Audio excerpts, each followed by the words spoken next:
Sinimula ng Meralco ngayong 4 ng Pebrero ang isang malawakang wire clearing activity sa kahabaan ng Evangelista Avenue, Barangay Santolan, bilang bahagi ng pinaigting nitong Urban Light Project.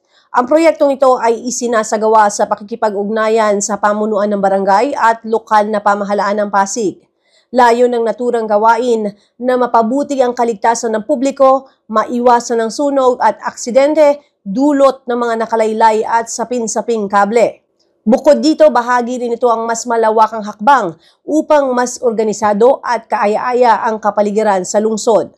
Kabilang sa mga tinatanggal sa operasyon ang mga kable ng telco na iligal na nakakabit sa mga poste. Nagkakaroon po tayo ng clearing sa mga poste ng Meralco, sa mga wala na sa standard na mga kable ng mga telco natin, tsaka yung mga unauthorized na pagkabit po. Tinatanggal po natin lahat ng mga illegal na kable na nakakabit, tsaka inaayos na rin natin yung mga nakalaylay na mga wire po natin. Kung titignan nyo po yung mga poste natin, maraming nakalaylay na mga wire, mga ball na kaya parang ang pangit tignan, kaya maganda na nagkakaroon si Meralco ng gantong program para maayos po natin yung mga at matanggal natin yung mga unauthorized na pagkabit ng mga wires. Possible po ngayon, sir, 2 poste po yung inaano natin ngayong araw na to, matatapos po natin ngayong araw. Marami nang nagawan ng clearing sa iba't ibang sektor ng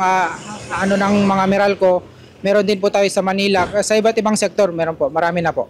Paalala lang po siguro muna sa ating mga telco dito sa Pasig City na maging responsable tayo sa ating mga linya ng connection natin ng mga wifi natin para less hassle na rin, para mas maging maganda yung kalalabasan ng program ni Meralco. Magpapatuloy ang wire clearing hanggang 28 ng Marso at inaasahang magdadala ng mas ligtas at malinis na kalsada para sa mga residente na kanila namang ipinagpasalamat. Actually, ako naman po ito kasi yun nga, yung purpose ito is para ma-prevent yung mga hazard o mga kung anong magiging sako naman sa mga sunog o kung ano man. So, okay din para at least mabawasan din yung mga possibility na maging cause ng sunog.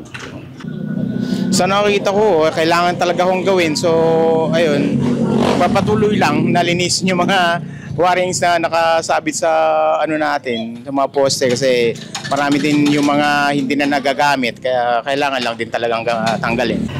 Sa mga barangay officials sa Santolan po, okay naman po yung mga ginagawa nila kasi well-informed naman yung mga barangay minsan sa mga ginagawang activities.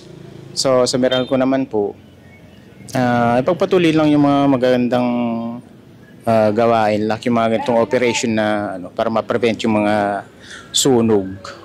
Kasi syempre, ang sunog napakadelikado ho niyan. Kaya ayun. Ako si Luan Peñano para sa latest ng iNews Pasig.